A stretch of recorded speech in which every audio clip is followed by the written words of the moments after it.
Welcome to instant biology by doctor Neela. आज हम बात करने वाले हैं सब यूनिट वैक्सीन्स के बारे में। आपको ऑलरेडी पता है कि हमारी जो वैक्सीन्स के ऊपर जो प्लेलिस्ट है, बेसिकली इम्यूनोलॉजी की जो प्लेलिस्ट है वो ऑलरेडी चल रही है और इस इम्यूनोलॉजी की प्लेलिस्ट के अंदर हम ऑलरेडी अलग अलग टाइप की वैक्सीन्स के बारे में आपसे डिस्कस कर रहे हैं। इस सिलसिले में हम ऑलरेडी लाइव एटीन्यूएटेड वैक्सीन के बारे में और हमारी जो किल्ड वैक्सीन है उसके होल ऑर्गेनिज्म वैक्सीन के बारे में आपसे डिस्कशन कर चुके हैं। उसका लिंक आपको मैं प्रोवाइड कर दूंगा इम्यूनोलॉजी की प्लेलिस्ट का, और उसके बाद आप वहां से जाकर के उन दोनों वैक्सीन के बारे में आप स्टडी कर सकते हैं। तो आज का जो मेरा डिस्कशन है बेसिकली सब यूनिट वैक्सीन के बारे में है। सब यूनिट वैक्सीन काफी इंपॉर्टेंट रोल प्ले कर रही है करंट सिनेरियो के अंदर। कौन कौन सी ऐसी सब यूनिट वैक्सीन हैं जो कि यूज हो रही हैं, इसका प्रिंसिपल क्या है, कितने तरीके की सब यूनिट वैक्सीन होती हैं, इन सभी चीजों के बारे में आज हम बहुत अच्छी तरीके से बात करेंगे। तो वीडियो लास्ट तक जरूर देखिएगा, इसमें आपको बहुत सारे कॉन्सेप्ट्स का क्लैरिफिकेशन मिलेगा और सीखने को बहुत कुछ मिलेगा। बिना देर किए हुए शुरू करते हैं सब यूनिट वैक्सीन। अब देखिए सब यूनिट वैक्सीन की जरूरत क्या है, यहां से बातचीत अपनी शुरू करते हैं।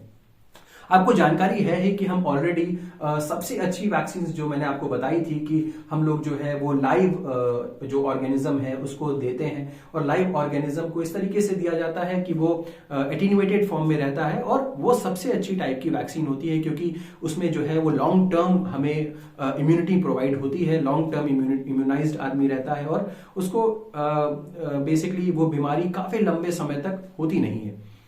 लेकिन चाहे हम लाइव एटीन्यूएटेड वैक्सीन के बारे में बात करें, चाहे हम किल्ड वैक्सीन के बारे में बात करें जिसमें ऑर्गेनिज्म की किलिंग कर दी जाती है, इन दोनों वैक्सीन के साथ एक सबसे बड़ी परेशानी यह है कि ये थोड़ी सी रिस्की होती हैं। अब आपको पता ही है कि हम वैक्सीन के केस में रिस्क नहीं ले सकते, इसीलिए जन्म हुआ सब यूनिट वैक्सीन का, या इसीलिए हमें सब यूनिट वैक्सीन के बारे में यहां पे बात करने की जरूरत है। तो सब यूनिट वैक्सीन क्यों इस्तेमाल हुई, सबसे पहले तो इसके बारे में यहां पे डिस्कशन करना जरूरी है। सब यूनिट वैक्सीन का रोल इसलिए ज्यादा इंपॉर्टेंट हो जाता है ताकि हम जो एसोसिएटेड रिस्क हैं, किसके एसोसिएटेड रिस्क है, एटीन्यूएटेड वैक्सीन और जो किल्ड वैक्सीन हैं, किल्ड होल ऑर्गेनिज्म वैक्सीन या एटीन्यूएटेड वैक्सीन के जो रिस्क हैं उनको हम मिटिगेट कर सकें, उनको खत्म कर सकें। तो अब परेशानी ये है कौन कौन से रिस्क होते हैं। मैंने आपको बताया हुआ है जब हम लोग लाइव ऑर्गेनिज्म या होल ऑर्गेनिज्म वैक्सीन के बारे में इससे पीछे बात कर रहे थे, तो मैंने आपको बताया था कि जब आप वो वैक्सीन किसी इंडिविजुअल के अंदर देते हैं तो आप दे तो रहे हैं ऑर्गेनिज्म ही, कंप्लीट ऑर्गेनिज्म दे रहे हैं, बस उसकी जो कैपेसिटी थी डिजीज कॉज करने की उसको आपने खत्म कर दिया है। लेकिन क्या वो वापस नहीं आ सकता? क्या वो उसको अच्छा एनवायरनमेंट मिल रहा है, आपकी बॉडी मिल रही है, तो क्या वो रिवर्ट नहीं आ सकता? आ सकता है, हालांकि प्रोबेबिलिटी बहुत कम है, बट आ जरूर सकता है। अगर आ गया तो वो परमानेंट लॉसेस या बहुत ज्यादा सीवियर लॉसेस क्रिएट कर सकता है। इसी चीज को खत्म करने के लिए सब यूनिट वैक्सीन का यहां पे रोल आता है। अब धीमे धीमे करके समझेंगे कि आखिर सब यूनिट वैक्सीन में ऐसा अलग क्या है कि वो इस रिस्क को हमारे कवर कर सकती है, और इस रिस्क को कवर करने के चक्कर में उसकी एफिशिएंसी के ऊपर क्या प्रभाव पड़ रहा है। क्या वो उतनी ही एफिशिएंट है जितनी कि हमारी इससे पीछे की वैक्सीन या एटीन्यूएटेड वैक्सीन या किल्ड वैक्सीन थी, क्या उतनी ही एफिशिएंट है या नहीं है, इस सब के बारे में अब पढ़ते हैं। प्रिंसिपल क्या है इस वैक्सीन का, आखिर ये वैक्सीन किस तरीके से काम करती है। देखिए यहां पे हम पूरा ऑर्गेनिज्म ना दे करके, या फिर हम पूरा हीट किल्ड या पूरा किल्ड ऑर्गेनिज्म ना दे करके, हीट किल्ड तो कहना गलत होगा, तो हम यहां पे क्या कर रहे हैं, ना हम ऑर्गेनिज्म को एटीन्यूएट करके इंजेक्ट कर रहे हैं, ना हम ऑर्गेनिज्म को किल करके इंजेक्ट कर रहे हैं। हम क्या कर रहे हैं, उस ऑर्गेनिज्म के ऊपर पाए जाने वाले इंपॉर्टेंट कंपोनेंट्स को प्यूरिफाई कर रहे हैं, उनको सिंथेसाइज किया, उनको प्यूरिफाई किया और उन कंपोनेंट्स को इंजेक्ट कर दिया बॉडी के अंदर। तो यहां पे मैंने कोई भी ऑर्गेनिज्म इंजेक्ट नहीं किया, यहां पे मैंने उस ऑर्गेनिज्म के कंपोनेंट्स को सिंथेसाइज किया, उसको प्यूरिफाई किया और उसके बाद उसको इंजेक्ट कर दिया। अब जाहिर सी बात है कि अगर ऑर्गेनिज्म पूरा बॉडी के अंदर नहीं गया है तो डिजीज कॉज नहीं होगी। तो यहां पे एक सबसे बड़ा बेनिफिट हो गया कि इस तरीके का कोई भी डर नहीं रहता, इस तरीके का कोई रिस्क नहीं है कि डिजीज कॉज हो जाएगी। तो यहां पे देखिए यही चीज मैंने लिखी हुई है, use of specific purified macromolecules derived from the pathogen. अब मैक्रोमोलिक्यूल्स में क्या क्या आ जाता है, आपका सबसे कॉमन आ जाता है प्रोटीन आ जाएगा। ठीक, सबसे कॉमनली आपका क्या आ जाएगा यहां पे, अगर हम बोले तो प्रोटीन आ जाएगा, या अगर हम लोग बोले तो पॉलीसैकेराइड्स भी यहां पे आ जाते हैं। तो चाहे आप प्रोटीन्स का इस्तेमाल कर लीजिए या पॉलीसैकेराइड का इस्तेमाल कर लीजिए, ये दोनों ही चीजें जो सरफेस होता है आपका, जो बैक्टीरिया है या वायरस है, उसके सरफेस के ऊपर प्रोटीन्स और पॉलीसैकेराइड्स पाए जाते हैं। कई बार ये प्रोटीन्स जो होते हैं वो डिजीज कॉज करने की वजह भी होते हैं। तो आपके लिए और अच्छा हो गया, आप वो प्रोटीन या पॉलीसैकेराइड को आइसोलेट करेंगे या उसको चाहे तो आप लैब में सिंथेसाइज कर लीजिए और उसके बाद डायरेक्टली इंजेक्ट कर दीजिए किसके अंदर, बॉडी के अंदर, जिसकी वजह से बॉडी इसको फौरन रिकॉग्नाइज करेगी और क्योंकि ये एक पैथोजन का ही पार्ट था तो उसको उस तरीके से डील किया जाएगा। बट एक चीज सबसे अच्छी होगी कि यहां पे आपकी बॉडी के अंदर पैथोजन आया नहीं है, एक्चुअल पैथोजन या बैक्टीरिया या वायरस आपकी बॉडी के अंदर आया नहीं है, तो डिजीज कॉज करने की संभावना नहीं है। तो ये हो गया, मैंने आपको ये समझा दिया, it is derived from the pathogen. Micromolecules को लीजिए, उसको इंजेक्ट करिए, पैथोजन से जो डिराइव्ड मैक्रोमोलिक्यूल्स है। 3 तरीके के एप्लीकेशन है, हम कह सकते हैं कि बेसिकली 3 टाइप की जो सब यूनिट वैक्सीन है उसके 3 अप्रोचेस है। क्या अप्रोचेस हैं? सबसे पहले inactivated pathogen exotoxin. Inactivated pathogen exotoxin यानी कि आप एक एक्सोटॉक्सिन, आपको पता है बहुत सारे पैथोजन्स ऐसे होते हैं जो अपनी बॉडी से टॉक्सिन्स का रिलीज करते हैं। इस तरीके के टॉक्सिन को हम लोग एक्सोटॉक्सिन बोलते हैं। तो आप क्या कर सकते हैं, जो पैथोजन से टॉक्सिन निकल रहे हैं उनको आप इस्तेमाल कर सकते हैं और उनको बॉडी के अंदर दे सकते हैं। अगेन ये बहुत ही बढ़िया मेथड हो सकता है। ये जो एक्सोटॉक्सिन्स हैं जो पैथोजन की बॉडी से रिलीज आउट हो रहे हैं, इन एक्सोटॉक्सिन को आप डायरेक्टली नहीं देंगे। क्यों? क्योंकि ये अगर आप डायरेक्टली दे दोगे तो बॉडी के अंदर डिजीज किसी ना किसी तरीके का नुकसान हो सकता है। हम इस एक्सोटॉक्सिन को भी इनएक्टिवेट कर सकते हैं। जब आप एक्सोटॉक्सिन को इनएक्टिवेट करते हैं तो वो बन जाता है टॉक्सॉइड। उसको आप क्या बोलेंगे? You will call it as toxoid. ठीक, तो इसको टॉक्सॉइड बोल सकते हैं या इसको हम, क्योंकि यहाँ जनरली क्या यूज किया जाता है, प्रोटीन का इस्तेमाल किया जाता है, तो इसीलिए हम प्रोटीन बेस्ड वैक्सीन भी इसको कह सकते हैं। बेसिकली एक्सोटॉक्सिन जो होता है वो आपका प्रोटीन के तरीके का होता है, प्रोटीन ही होता है। तो इसको हम लोग पहले जो एप्लीकेशन है उसको हम एक्सोटॉक्सिन बेस्ड कह सकते हैं, प्रोटीन बेस्ड वैक्सीन कह सकते हैं। चलिए थोड़ा सा आगे बढ़ते हैं और डिस्कस करते हैं कि इसका क्या रोल है आखिर। तो हम जो कहना चाहते हैं कि ये जो एक्सोटॉक्सिन बेस्ड है इसका क्या रोल है, तो used for the production of a protective response against a protein on the surface of the virus या बैक्टीरिया। ये जो प्रोटीन है या ये जो बैक्टीरिया है, ये इसके सरफेस के ऊपर या इससे रिलीज हो रहा होगा एक्सोटॉक्सिन कोई। अब देखिए क्या मतलब है इसका कि इसके सरफेस के ऊपर भी ये टॉक्सिन हो सकता है और दूसरा क्या है, ये रिलीज भी हो सकता है। तो उसी टॉक्सिन के अगेंस्ट, वायरस या बैक्टीरिया के का जो टॉक्सिन है उसके अगेंस्ट हम क्या कह रहे हैं, हमारा बॉडी जो है वो एक प्रोटेक्टिव रिस्पॉन्स क्रिएट करने लग जाएगा। क्यों? क्योंकि जैसे ही ये एक्सोटॉक्सिन आप इंजेक्ट करेंगे, टॉक्सॉइड के फॉर्म में इंजेक्ट करेंगे किसी इंडिविजुअल की बॉडी में, तो उस इंडिविजुअल की बॉडी एक्टिवेट हो जाएगी, इम्यून सिस्टम उसका काम करने लगेगा और प्रोटेक्टिव रिस्पॉन्स यहां पे देखने को मिलने लगेगा। किस चीज के लिए? उसी टॉक्सिन के अगेंस्ट, सिक्रीटेड टॉक्सिन के अगेंस्ट, या जो आपने जो भी पैथोजन का जो प्रोटीन या जो भी चीज आपने ली थी उसके अगेंस्ट इम्यून रिस्पॉन्स देखने को मिलने लगेगा। तो response is produced against the protein component. ठीक, जो प्रोटीन कंपोनेंट आपने इंजेक्ट किया है उसके अगेंस्ट रिस्पॉन्स देखने को मिलने लगेगा। कई सारे प्रोटीन्स जो होते हैं वो डिजीज कॉज करने के लिए भी रिस्पॉन्सिबल होते हैं, ये बात आपको पता होगी। इस तरीके के प्रोटीन्स को हम लोग क्या कहते हैं? Virulent proteins. विरुलेंट प्रोटीन्स, तो ऐसे प्रोटीन्स जो एक्चुअल में डिजीज कॉज करने में सक्षम होते हैं, ऐसे प्रोटीन्स को हम लोग विरुलेंट प्रोटीन्स भी कहते हैं। तो ये कॉन्सेप्ट समझ में आ गया होगा कि ये क्या कॉन्सेप्ट है, बेसिकली किस तरीके से आप टॉक्सॉइड का काम कर रहे हैं। ये हो गया। नेक्स्ट आ जाइए पॉलीसैकेराइड वैक्सीन। अब देखिए ऊपर हमने प्रोटीन की बात की थी, यहां पे मैं आपके साथ पॉलीसैकेराइड वैक्सीन के बारे में बात कर रहा हूं। तो पॉलीसैकेराइड का मतलब क्या हो गया?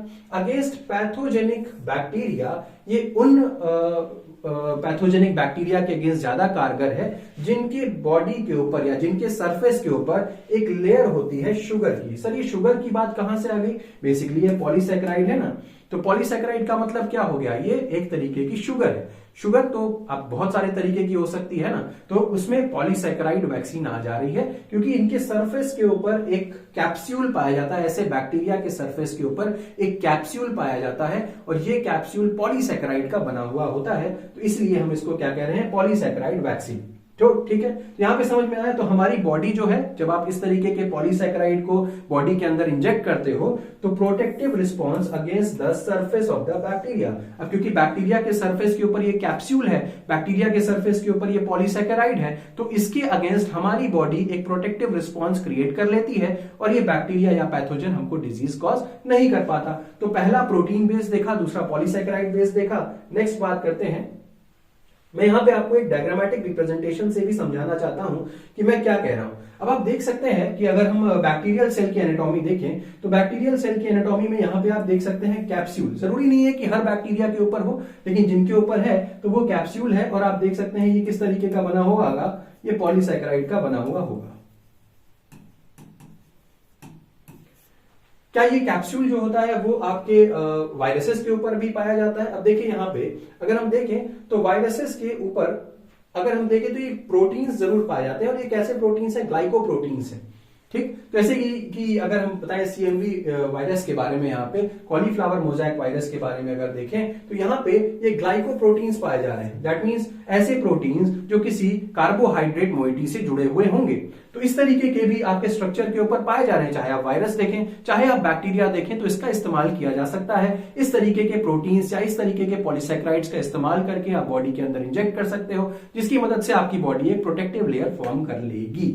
उम्मीद है कि ये चीज समझ में आई होगी। चलिए, तो ये डायग्राम क्लियर। अब आगे बढ़ते हैं और बात करते हैं तीसरी टाइप की, जो है कॉन्जुगेटेड वैक्सीन। कॉन्जुगेटेड का मतलब क्या हो गया?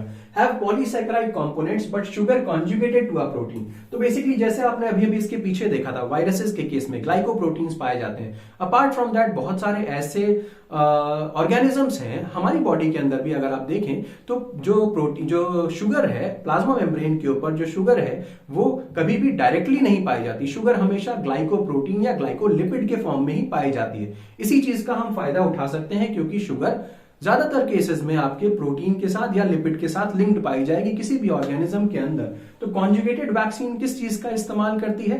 कॉन्जुगेटेड वैक्सीन इस्तेमाल करेगी आपके कॉन्सेप्ट का, पॉलीसैकेराइड जहां जहां पे आपके शुगर के साथ, basically conjugated to a protein, यानी कि पॉलीसैकेराइड यहां पे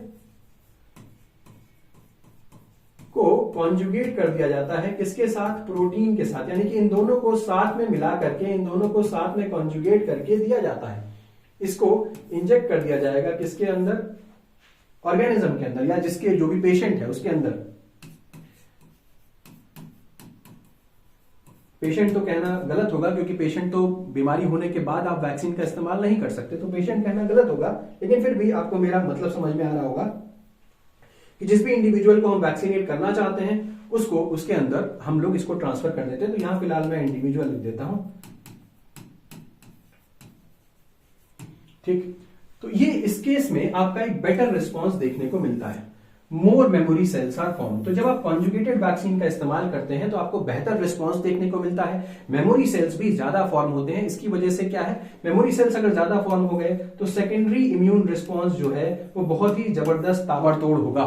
बहुत ही जल्दी आपके जो इम्यून सिस्टम है वो एक्टिवेट हो जाएगा in case of a secondary response. जब भी एक बार डिजीज हो गई और दोबारा डिजीज होने जा रही है तो आपकी बॉडी झट से एक्टिवेट हो जाएगी और तुरंत जो भी पैथोजेंस हैं उनका सफाया कर देगी। तो कॉन्जुगेटेड वैक्सीन में एक बात ध्यान रखनी है कि यहाँ पे पॉलीसैकेराइड और प्रोटीन दोनों को कॉन्जुगेट करके साथ में दिया जाता है। ठीक, और ये बेहतर है, बेटर रिस्पॉन्स देखने को मिलता है और मोर मेमोरी सेल्स एक्टिवेट होती हैं यहाँ से। चलिए, बिना देर किए हुए आगे बढ़ते हैं और बैक्टीरियल पैथोजेंस अगर हम बात करें यहाँ पे कुछ एग्जांपल्स के बारे में, क्योंकि हमने तीनों टाइप की देख ली। एक हमने देखा प्रोटीन या जो टॉक्सॉइड थी, दूसरी हमने देखा पॉलीसैकेराइड और तीसरा मैंने देखा कॉन्जुगेट टाइप की। अब कुछ एग्जांपल्स के बारे में बात कर लेते हैं कि कौन कौन से जो पैथोजेंस हैं उनके अगेंस्ट इस तरीके की वैक्सीन का काम देखा जाता है। तो सबसे पहले अगर हम लोग देखें तो बैक्टीरियल पैथोजेंस जैसे कि डिप्थीरिया और टिटनस प्रोड्यूस एक्सोटॉक्सिन्स। अब आपको पता है, मैंने ऑलरेडी बता दिया कि एक्सोटॉक्सिन का मतलब क्या होता है। तो डिप्थीरिया और टिटनस कॉजिंग जो पैथोजेंस हैं वो एक्सोटॉक्सिन्स का सिक्रीशन करते हैं। ठीक, that account for most of the disease symptoms. अब इन्हीं एक्सोटॉक्सिन्स की वजह से सबसे ज्यादा सिम्टम्स जो है वो बॉडी के अंदर आपको देखने को मिलेंगे। अब देयरफॉर हम क्या कर सकते हैं कि डिप्थीरिया के अंदर से आने वाला और टिटनस के अंदर से आने वाला जो एक्सोटॉक्सिन है उसका इस्तेमाल कर लेते हैं। कैसे इस्तेमाल करेंगे? सबसे पहले तो इस बैक्टीरिया का जो एक्सोटॉक्सिन है उसको प्यूरिफाई कर लीजिए। उसको आइसोलेट करिए, इससे डिप्थीरिया के पैथोजन और जो टिटनस का पैथोजन है उससे आप इस प्रोटीन को प्यूरिफाई कर लीजिए। यहां से प्यूरिफाई करने के बाद उसको इनएक्टिवेट कर लीजिए। याद है ना कि जब आप एक्सोटॉक्सिन को इनएक्टिवेट करते हैं तो उसको हम लोग क्या कह देते हैं, टॉक्सॉइड कह देते हैं, toxoid, toxoid, it with the formaldehyde to form toxoid. अब देखिए किस तरीके से आप इसको इनएक्टिवेट करेंगे, फॉर्मेल्डिहाइड के ट्रीटमेंट से आपने यहाँ पे इसको इनएक्टिवेट कर दिया। जैसे ही ये इनएक्टिवेट हुआ तो ये टॉक्सॉइड के फॉर्म में आ गया। अब आप इसको बॉडी के अंदर अगर इंजेक्ट भी कर देंगे तो भी कोई नुकसान नहीं क्रिएट करेगा। तो वैक्सीनेशन विद अ टॉक्सॉइड, यहां पे क्या किया जाता है, वैक्सीनेशन टॉक्सॉइड के साथ किया जाता है, जिसके कारण आपको क्या लगता है क्या होता होगा, आपकी जो बेसिकली एंटी टॉक्सॉइड एंटीबॉडीज का प्रोडक्शन होने लगता है। ऐसी एंटीबॉडीज जो उस टॉक्सॉइड के अगेंस्ट काम करेंगी तो एंटी टॉक्सॉइड एंटीबॉडीज का प्रोडक्शन होगा, जिसकी वजह से ये एंटी टॉक्सॉइड एंटीबॉडीज क्या करेंगी, बाइंड करेंगी किससे, टॉक्सिन से, और उसके बाद उसको न्यूट्रलाइज कर देंगी, उसको खत्म कर देंगी।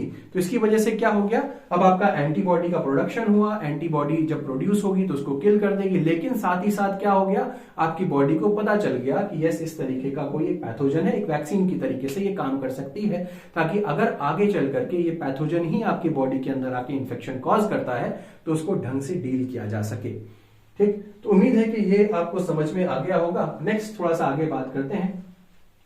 एक बात और याद रखना चाहिए कि जब भी आप टॉक्सॉइड वैक्सीन बना रहे हैं तो कभी भी आपको एक्सेसिव मॉडिफिकेशन नहीं करना चाहिए। जैसे कि आप जब टॉक्सॉइड, मैंने आपको बताया ना कि आपको इनएक्टिवेट करना पड़ेगा उस टॉक्सिन को, तो इनएक्टिवेशन करते समय आपको एक्सेसिव मॉडिफिकेशन नहीं करना चाहिए। Excessive modification of the toxoid should be avoided. अगर क्यों, अगर आपने एक्सेसिव मॉडिफिकेशन कर दिया तो क्या पता वो टॉक्सॉइड अपना नेचर ही खो दे। अगर टॉक्सॉइड ने अपना नेचर खो दिया तो आपको क्या लगता है, क्या वो बॉडी के अंदर जाकर के इम्यून सिस्टम को एक्टिवेट करवा पाएगा, नहीं करवा पाएगा। तो ये पूरी की पूरी मेहनत जो है वो खत्म हो जाएगी हमारी। तो इसीलिए आपको ये कोशिश करनी है कि आप एक्सेसिव मॉडिफिकेशन को अवॉइड करें। नेक्स्ट, कंप्लीट डिटॉक्सिफिकेशन करना बहुत जरूरी है। दैट मीन्स आप टॉक्सॉइड को बिना कंप्लीटली डिटॉक्सिफाई किए ना दें किसी भी इंडिविजुअल को, क्योंकि अगेन स्थिति खराब हो सकती है। ठीक है, तो आप कंप्लीटली डिटॉक्सिफाई करें, उसको टॉक्सॉइड में कन्वर्ट करें, और ऐसे भी ना करें कि उस पूरे जो टॉक्सिन था उसका पूरा स्ट्रक्चर पूरा बिगड़ जाए, ऐसा भी नहीं करना है। अगेन बैलेंस की बात करते हैं, तो बैलेंस जो है वो मेंटेन होना चाहिए। Next, certain pathogenic bacteria exhibit virulence. मतलब क्या हो गया, विरुलेंस का मतलब क्या हो गया, डिजीज कॉजिंग एबिलिटी। तो due to anti phagocytic property of their hydrophilic polysaccharide capsule. जैसे कि मैंने आपको बताया था कुछ ऐसे बैक्टीरिया होते हैं जिनके सरफेस के ऊपर पॉलीसैकेराइड कैप्सूल पाई जाती है। जैसे कि अगर मैं पीछे के एक डायग्राम में जाऊं, आप देख पाएंगे यहां पे हमने देखा था कि यहां पे इसके पास एक कैप्सूल पाई जा रही है, सॉरी यहां पे इसके पास एक कैप्सूल पाई जा रही है। इस कैप्सूल का क्या फायदा होता है, देखिए समझने की कोशिश करिएगा। ये कैप्सूल जो है वो विरुलेंस के लिए, बीमारी करने के लिए बहुत इंपॉर्टेंट रोल प्ले करती है। क्यों, क्योंकि एक समझिए कि इस तरीके का है कि जैसे कि अगर आप अपने हाथ पे ऑयल लगा लें और किसी से कहें कि आपको पकड़ करके दिखाए, तो जैसे ही आप अपने हाथ पे ऑयल लगाओगे और किसी से कहोगे पकड़ने के लिए, तो आपका हाथ स्लिप करेगा, वो ठीक से पकड़ नहीं पाएगा। इस हाथ में मैं ऑयल लगा लूं, इससे पकड़ने की कोशिश करूं तो ये ऐसे छूटता जाएगा। क्यों, क्योंकि ये बिल्कुल स्लिपरी हो गया है। सेम वे में कैप्सूल जो होती है वो बहुत ज्यादा स्लिपरी होती है। जब मैक्रोफेज आता है इसको अटैक करने के लिए तो ये छूट करके बैक्टीरिया भाग जाता है। इसी वजह से इसको काउंटर करने के लिए भी सब यूनिट वैक्सीन एक बहुत बढ़िया रोल प्ले करती है। चलिए देखते हैं, यहां पे आ जाते हैं, हम यहीं पे थे बेसिकली। तो मैंने यहां पे क्या बताया है, कई सारे बैक्टीरिया ऐसे हैं जो विरुलेंस अपना शो करते हैं। कई सारे बैक्टीरिया अपनी विरुलेंस किस तरीके से शो करते हैं, because they have a polysaccharide capsule. और पॉलीसैकेराइड कैप्सूल होने की वजह से या एंटीफैगोसिटिक प्रॉपर्टी भी यहाँ पे एक बहुत इंपॉर्टेंट शब्द है। एंटीफैगोसिटिक प्रॉपर्टी मतलब इसको फैगोसाइटोज नहीं किया जा सकता। कौन फैगोसाइटोज करता है, मैक्रोफेजेस करते हैं, और मैक्रोफेजेस या न्यूट्रोफिल्स फैगोसाइटोसिस करने आएंगे, ये छूट करके ऐसे करके भाग जाएगा। ठीक, तो ये इसके विरुलेंस कॉजिंग या डिजीज कॉजिंग का एक बहुत ज्यादा इंपॉर्टेंट रीजन है। तो इस तरीके की अगर कोई पैथोजन है तो उसको हम कैसे काउंटर कर सकते हैं, तो कोटिंग एंटीबॉडी और complement on the capsule improved phagocytosis by the macrophages and the neutrophils। बड़ी इंपॉर्टेंट बात है कि अगर आप एंटीबॉडी को या कॉम्प्लीमेंट को, फिर से देखिए, एंटीबॉडी को और कॉम्प्लीमेंट को अगर आप कोट कर देते हैं, किसके ऊपर, कैप्सूल के ऊपर, किसके कैप्सूल के ऊपर, उस पैथोजन के कैप्सूल के ऊपर, आपने जो आइसोलेट किया है उसके ऊपर अगर आप कोट कर देते हैं, तो कोटिंग करने से क्या हो जाएगा, आपके जो मैक्रोफेजेस हैं और जो न्यूट्रोफिल्स हैं वो बहुत ही आसानी से, बहुत ही बेहतर ढंग से अब उसकी फैगोसाइटोसिस कर सकते हैं, तो इंप्रूव हो जाएगी फैगोसाइटोसिस। ये बड़ी बढ़िया बात है। एग्जाम्पल के केस में अगर हम लोग देखें तो स्ट्रेप्टोकोकस निमोनिया की अगर हम बात करते हैं, तो अगर आप देखिए स्ट्रेप्टोकोकस निमोनिया के पास 13 एंटीजेनिकली डिस्टिंक्ट कैप्सुलर पॉलीसैकेराइड होते हैं। तो आप सोचिए कि स्ट्रेप्टोकोकस निमोनियाई बेसिकली डिजीज इसी वजह से कॉज कर सकता है कि उसके पास कैप्सूल है, कैप्सूल की वजह से वो मैक्रोफेजेस वगैरह को धोखा देके भाग जाता है। तो अब स्ट्रेप्टोकोकस निमोनिया के अगेंस्ट हम इस तरीके की वैक्सीन का काम कर सकते हैं। ये कॉन्सेप्ट समझ में आया होगा। नेक्स्ट अगर हम बात करें, रिजल्टिंग वैक्सीन फॉर्म्स ऑप्सोनाइजिंग एंटीबॉडीज। अब इसकी वजह से क्या होगा, ऑप्सोनाइजेशन की ऐसी एंटीबायोटिक्स का प्रोडक्शन होगा जो ऑप्सोनाइज कर सके। ऑप्सोनाइज करने का मतलब क्या होता है, बेसिकली घेर लेना। अगर ये कोई पैथोजन है तो इस पैथोजन को चारों तरफ से एंटीबॉडीज जो है वो उनके साथ बाइंड करके उसको घेर लेंगी। अब अगर घेर लिया तो जितने भी पैथोजेंस, जितने भी मेरे मैक्रोफेजेस हैं या जितने भी ऐसे हमारे फैगोसाइटिक सेल्स हैं वो आकर के इसको कंज्यूम कर सकते हैं। एक बार घेर लिया ना तो भाग नहीं पाया, छुड़ा करके हाथ भाग नहीं पाया तो आकर के इसको कंज्यूम कर लेंगे। तो इससे रिजल्ट क्या होगा, जब अगर आप इस तरीके का कोटिंग कर देते हैं कैप्सूल के ऊपर एंटीबायोटिक्स की या कॉम्प्लीमेंट की, तो जो एंटीबॉडीज बनती हैं वो ऑप्सोनाइजिंग एंटीबॉडी बनेगी। और ऑप्सोनाइजिंग एंटीबॉडी क्या कर सकती है, अगेन वो मैक्रोफेजेस के काम को आसान कर सकती है। ठीक, एग्जाम्पल है निसेरिया मेनिंजाइटिस, इसके अगेंस्ट इस तरीके का काम किया गया है। नेक्स्ट अगर बात करें तो how to produce sufficient quantities of purified toxins. आखिर आप प्यूरिफाइड टॉक्सिन्स को इतना हाई अमाउंट में बनाएंगे कैसे।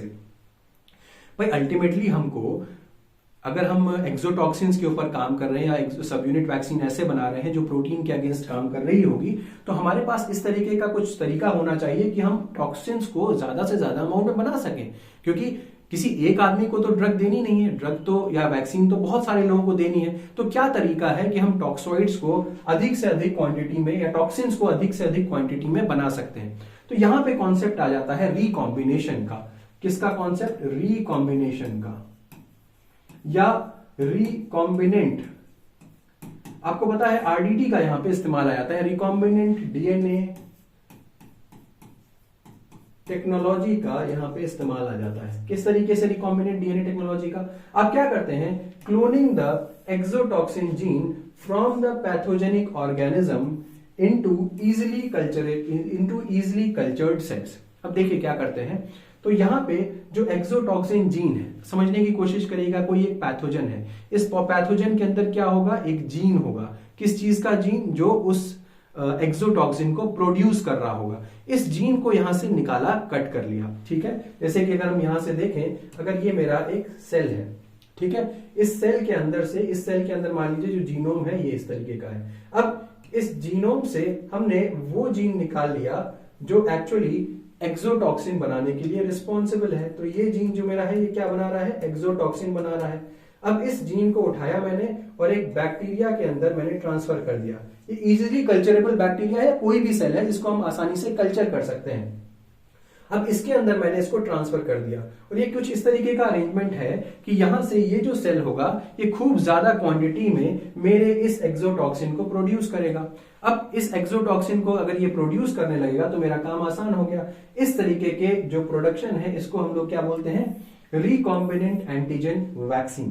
तो यहां पे क्या हुआ, हमने रिकॉम्बिनेशन का इस्तेमाल किया, एक जगह से कट किया और दूसरी जगह जाकर के उसको अटैच कर दिया। अब हम क्या कर सकते हैं, यहाँ पे जो उसका ओरिजिनल जेनेटिक कंपोनेंट होगा, हो सकता है हमने इसमें जाकर के अटैच कर दिया। तो ये ओरिजिनल जेनेटिक कंपोनेंट है इस बैक्टीरिया का, ये जो सेल है ये सपोज करिए बैक्टीरिया का है, और ये जो विरुलेंट या जो हम कह सकते हैं एक्सोटॉक्सिन का जो जीन है, इसको मैं सही कर देता हूं। ये सपोज करिए एक्सोटॉक्सिन का जीन है या किसी बैक्टीरिया का जीन है, या आपस में कंबाइन कर गए तो रिकॉम्बिनेंट बन गया। अब इसका इस्तेमाल किया जा सकता है, आप दे सकते हैं। तो यहाँ पे क्या हो गया, हमने क्या किया, सफिशिएंट क्वांटिटी में, ज्यादा से ज्यादा क्वांटिटी में, जैसे जैसे ये सेल कल्चर किया जाएगा, जैसे जैसे ये सेल मल्टीप्लाई करता जाएगा, वैसे वैसे हमारा ज्यादा से ज्यादा अमाउंट में टॉक्सिन प्रोड्यूस होता जाएगा। इस तरीके का कॉन्सेप्ट जो है ह्यूमंस के केस में एक वैक्सीन बनाई गई है जिसको हम लोग बोलते हैं हेपेटाइटिस बी वैक्सीन। बहुत इंपॉर्टेंट कॉन्सेप्ट है। तो हेपेटाइटिस बी वैक्सीन जो है सब यूनिट वैक्सीन है, वेरी वेरी इंपॉर्टेंट। तो इसमें क्या किया गया है, मेजर जो सबसे important hepatitis B surface antigen होता है उसको किसके अंदर डाल दिया गया, यीस्ट के अंदर डाल दिया गया। फिर से समझिए, major hepatitis B surface antigen को, अभी जो हेपेटाइटिस बी है उसके सरफेस के ऊपर जो एंटीजन पाया जा रहा था सबसे इंपॉर्टेंट वाला, उसको उठाया और यीस्ट सेल के अंदर ट्रांसफर कर दिया। अब यीस्ट सेल जैसे जैसे मल्टीप्लाई कर रहा होगा वैसे वैसे मेरा जो टॉक्सिन है वो भी प्रोड्यूस हो रहा होगा, और इसके प्रोडक्शन की वजह से क्या हो गया, मैं ज्यादा से ज्यादा अमाउंट में टॉक्सिन निकाल सकता हूं। अब यहाँ पे एक डायग्राम है, बेसिकली आप देख सकते हैं, ये रिसर्च पेपर से लिया गया है। इसका जो यहाँ पे इसका रेफरेंस दिया हुआ है, आप चाहे तो इसको स्टडी कर सकते हैं। अब यहाँ पे देखिए प्लाज्मिड इनकोडिंग वायरल प्रोटीन। मैं क्या कह रहा हूं, अब सपोज करिए कि ये देखिए ये मेरा वायरल प्रोटीन है, ठीक है, ये मैंने प्लाज्मिड के अंदर इनपुट कर दिया, प्लाज्मिड के अंदर डाल दिया है। अब ऑलरेडी मैं जीन क्लोनिंग के ऊपर एक वीडियो बना चुका हूं, आप जाकर के मेरे यूट्यूब चैनल पे सर्च कर सकते हैं। उसमें मैंने ये सारी चीजें सिखाई गई हैं कि किस तरीके से आप जीन क्लोनिंग कर सकते हैं। तो आपने यहाँ पे अपना जीन ऑफ इंटरेस्ट इंसर्ट कर दिया। अब जीन ऑफ इंटरेस्ट को इंसर्ट करने के बाद आपने एक एक्सप्रेशन सिस्टम यूज कर लिया। एक्सप्रेशन सिस्टम मतलब ऐसा सिस्टम जहां से आपको प्रोटीन प्रॉपर फॉर्म में बन करके मिलता रहेगा। ये क्लोनिंग वेक्टर नहीं है या ये क्लोनिंग सिस्टम नहीं है, यहां से आप एक्सप्रेशन सिस्टम में इसको ट्रांसफर कर रहे हैं। तो एक्सप्रेशन सिस्टम क्या होगा, डायरेक्टली आपको यहां से प्रोटीन मिलने लगेगा। तो आप देखिए एक्सप्रेशन ऑफ वायरल प्रोटीन्स, आपको यहां से वायरल प्रोटीन्स नजर आने लगे हैं, यानी कि वायरस से निकलने वाले जो प्रोटीन्स होंगे, जो एक्सोटॉक्सिन्स जिनकी हम बात कर रहे हैं, वायरल प्रोटीन्स या विरुलेंस कॉजिंग जो प्रोटीन्स हैं या डिजीज कॉजिंग जो प्रोटीन्स हैं वो यहां से मिलने लगे। अब इसके बाद हमने यहां से प्यूरिफिकेशन कर लिया, जो इतनी भी गैर जरूरी चीजें थी इनको यहां से हटा दिया गया, प्यूरिफाई कर लिया। इसके बाद इनकी सेल्फ असेंबली कर ली। सेल्फ असेंबली करने के बाद हमने क्या किया, इसको वैक्सीन के फॉर्म में पैकेज कर लिया और उसके बाद बॉडी के अंदर इंजेक्ट कर लिया, वैक्सीनेशन कर लिया। तो वैक्सीन बन गई थी, वैक्सीनेशन कर लिया। अब वैक्सीन जब बन गई हमारी, वैक्सीनेशन जब हो गया, तो आप देख सकते हैं जैसे ही आप इसको इंसर्ट करोगे बॉडी के अंदर, तो देखिए आपका इम्यून सिस्टम जो है वो एक्टिवेट हो गया है। देखिए यहाँ पे इम्यून रिस्पॉन्स क्रिएट होने लगा है और ये जो प्रोटीन था उसके अगेंस्ट हमारे सेल्स ने एक्टिवेशन अपना काम शुरू कर दिया है। तो ये भी समझ में आ गया होगा। नेक्स्ट आगे बढ़ते हैं। एक और डायग्रामेटिक रिप्रेजेंटेशन है, बेसिकली सब यूनिट वैक्सीन किस तरीके से काम करती है इसको समझाने के लिए। यहां पर भी आप देख सकते हैं कि वैक्सीन को आपने क्या किया, ये देखिए इंजेक्शन के थ्रू वैक्सीन को बॉडी में पहुंचाया जा रहा है।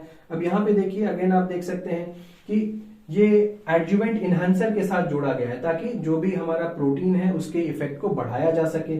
तो ये टारगेट प्रोटीन ये है, यानी कि इसके अगेंस्ट हमारा एंटीजन या इसके अगेंस्ट जो हमारा इम्यून सिस्टम है वो एक्टिवेट होगा, इसके अगेंस्ट जो काम करना शुरू करेगा। लेकिन इसके साथ बस एडजुवेंट जोड़ दिया गया है ताकि इसका रिस्पॉन्स और लंबे समय तक हो, ज्यादा पोटेंट हो।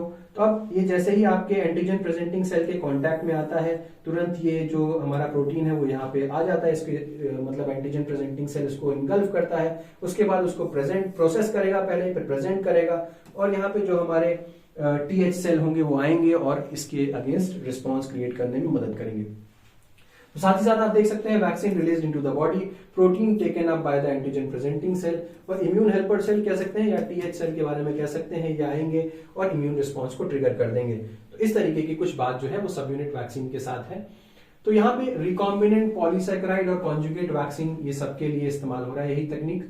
अब देखते हैं एडवांटेजेस इसकी क्या क्या है। तो देखिए एडवांटेजेस के बारे में अगर कहा जाए तो सबसे बड़ा एडवांटेज यही है कि ये केवल और केवल पीसेज ऑफ एंटीजन को लेकर के आता है, पूरा पूरा एंटीजन या पूरा पूरा पैथोजन यहाँ पे इस्तेमाल नहीं होता। तो रिवर्जन का या बीमार पड़ने का जो डर है वो कम से कम खत्म हो गया। इससे पीछे की जो टाइप की वैक्सीन थी उनके साथ जो डर था वो खत्म हो गया। Next, suitable for people who should not be administered the live vaccine. अब आपको पता है ना, लाइव वैक्सीन हम लोग पीछे देख चुके हैं, उसके बारे में भी जानते हैं कि वो रिवर्जन उसके साथ हो सकता है एक प्रॉब्लम। तो अब अगर मैं ये कह रहा हूं तो कौन कौन से ऐसे लोग हैं जिनको लाइव वैक्सीन नहीं दिया सकता? अब तो खुद सोचिए कि जो बहुत छोटे बच्चे हैं या जो बहुत ही एजेड लोग हैं, तो उनको आप इनके साथ इस तरीके का रिस्क नहीं ले सकते कि आप लाइव वैक्सीन उसको दे देंगे। क्यों? क्योंकि उनका इम्यून सिस्टम उतना ज्यादा, अभी अगर मान लीजिए कि ये रिवर्ट कर जाएगा तो उनका इम्यून सिस्टम इतना पोटेंट नहीं है कि वो इस बैक्टीरिया से या इस वायरस से फाइट कर सके। तो स्थिति बहुत ज्यादा खराब हो सकती है। इसी यही वजह है कि आप ऐसे लोगों को ये चीजें नहीं देना चाहेंगे, इस तरीके की जो वैक्सीन इसके साथ ये रिस्क इन्वॉल्व है वो नहीं देना चाहेंगे। तो सब यूनिट वैक्सीन यहाँ पे काम कर सकती हैं। ठीक, चलिए नेक्स्ट अगर हम बात करते हैं तो लिमिटेशंस के बारे में देख लीजिए।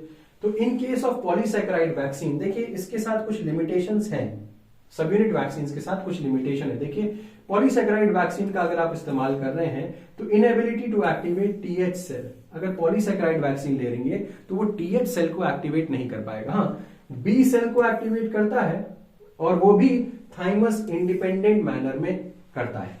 तो देखिए सबसे पहले हम देख सकते हैं कि ये क्या क्या प्रॉब्लम्स है। सबसे पहले inability to activate the TH cell को एक्टिवेट नहीं कर पाएगा, और अगर टीएच सेल को एक्टिवेट नहीं कर पाया तो बी सेल को टिपिकली एक्टिवेट तो करेगा but thymus independent type 2 manner के थ्रू करेगा, जिसमें टीएच सेल का कोई रोल नहीं होता। आपको याद होगा ना कि बी सेल को एक्टिवेट करने के लिए टीएच सेल का रोल होता है इन जनरल केसेस में, लेकिन जब टीएच सेल यहां पे एक्टिवेट ही नहीं हो पा रहे हैं तो अगेन बी सेल का तो जो एक्टिवेट भी हो रहा है वो टाइप 2 मैनर में एक्टिवेट हो रहा है। नेक्स्ट, मोस्टली यहाँ पे आईजीएम का प्रोडक्शन होता है। अब आप जानते हैं आईजीएम जो है वो प्रेसिपिटेशन कराने के लिए इंपॉर्टेंट है, या वो जो है वो कॉम्प्लीमेंट सिस्टम को एक्टिवेट करने के लिए इंपॉर्टेंट है, लेकिन न्यूट्रलाइजेशन करने के लिए उतनी अच्छी एंटीबॉडी वो है नहीं। तो यहां पे हम कह सकते हैं कि little to no class switching भी देखी जाती है। तो आईजीएम प्रोड्यूस हो रही है, तो आईजीएम उतनी पोटेंट होती नहीं है। क्लास स्विचिंग के नाम पे बहुत ज्यादा कुछ होता हो ऐसा भी हम नहीं कह सकते। तो no class switching, no affinity maturation, ये भी एक बहुत इंपॉर्टेंट प्रोसेस है एफिनिटी मैचुरेशन का, वो भी यहां पे नहीं देखने को मिलता। और मेमोरी सेल्स भी फॉर्म नहीं होते, लो मेमोरी सेल्स इफ एनी। तो ये आपके कुछ डिसएडवांटेजेस हैं अगर हम लोग पॉलीसैकेराइड सब यूनिट वैक्सीन के बारे में बात करते हैं। अब यहां पे देखिए प्योर पॉलीसैकेराइड, जैसे कि मैंने आपको बताया था कि ये डायग्रामेटिक रिप्रेजेंटेशन अगर प्योर पॉलीसैकेराइड है या pure polysaccharide plus carrier protein यानी कि कॉन्जुगेटेड है, तो आप यहां पे देखेंगे ये टी सेल इंडिपेंडेंट है। अगर टी सेल इंडिपेंडेंट है तो मेनली आईजीएम बनेगा, जो कि बहुत ज्यादा अच्छा नहीं माना जा सकता। लेकिन अगर हम लोग कॉन्जुगेटेड देंगे तो ये से टी सेल डिपेंडेंट मैनर में काम करेगा, क्योंकि यहाँ पे आपने एक कैरियर प्रोटीन दे रखा है। अब प्रोटीन दे रखा है कॉन्जुगेटेड फॉर्म में, तो हमारे टी सेल भी यहाँ पे एक्टिवेट हो जाएंगे। तो यहां से ह्यूमरल और सेल मीडिएटेड दोनों रिस्पॉन्स क्रिएट होंगे, जिसकी वजह से आईजीएम और आईजीजी दोनों प्रोड्यूस होंगे। और आपको पता है आईजीजी जो है वो काफी पोटेंट होता है न्यूट्रलाइजेशन करने के लिए। तो ये चीज यहाँ पे देखने को मिल रही है। नेक्स्ट आ जाइए, अब ये देख लेते हैं, it can be improved when vaccines having polysaccharide antigen are conjugated to the protein carrier. मैंने आपको अभी भी दिखा दिया। Next, induces TH cell response against both proteins and polysaccharide. जब आप उसको कॉन्जुगेट करेंगे तो कॉन्जुगेट के केस में प्रोटीन और पॉलीसैकेराइड दोनों के अगेंस्ट रिस्पॉन्स हो जाएगा। ठीक, दूसरा एक चीज और, एक और बेसिकली अगर हम लिमिटेशन की बात कर रहे हैं तो लिमिटेशन में सरफेस ग्लाइकोप्रोटीन जो है, आपको पता है ना ग्लाइकोप्रोटीन, कुछ वायरसेस के ऊपर ग्लाइकोप्रोटीन्स पाए जाते हैं जैसे एचआईवी है। तो सरफेस ग्लाइकोप्रोटीन्स को आइसोलेट करना बहुत डिफिकल्ट है, उसको डिटेक्ट करना भी बहुत डिफिकल्ट जॉब है। ठीक है, जैसे कि फॉर एग्जांपल एचआईवी एनवेलोप्ड ग्लाइकोप्रोटीन जो है, यानी कि एचआईवी वायरस की सरफेस के ऊपर पाया जाने वाला ग्लाइकोप्रोटीन, अगेन बहुत ज्यादा उसको डिटेक्शन करने में परेशानी होती है। Also some have failed as vaccine candidate. Apart अगर किसी को आपने डिटेक्ट भी कर लिया, आइसोलेट भी कर लिया, तब भी कई बार क्या हो जाता है कि वो वैक्सीन कैंडिडेट की तरीके से काम नहीं कर सकता। लेकिन इसका भी एक बहुत अच्छा एक अभी एक मतलब एक वैक्सीन आई हुई है, इसको देख सकते हैं रिसेंटली। ग्लाइकोप्रोटीन